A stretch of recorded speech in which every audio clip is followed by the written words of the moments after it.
Smoke. Smoking has become the new hot topic that's not so new but still hot.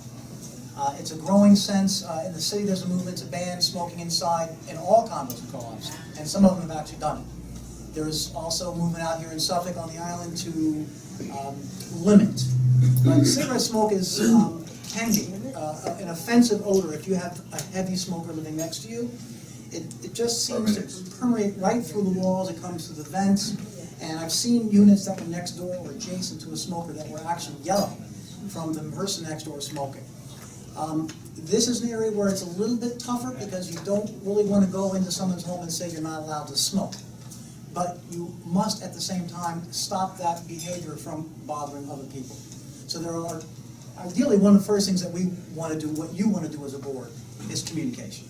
That's one of the things I want to talk about, is communication. A lot of this, can be solved with communication. Talk to the person. Oftentimes people don't react well to the first contact coming from a lawyer letter. When a neighbor could have come over and said, listen, the dog is playing, it's bothering people, the talking is at least a starting point, and it will save you time and effort and money because you can at least knock some of the wood out with that. But once you have an individual who isn't talking well, there's still things that can be done for smoke. Taping, there's sealing of certain areas, there's cleaners and air filters that can be purchased.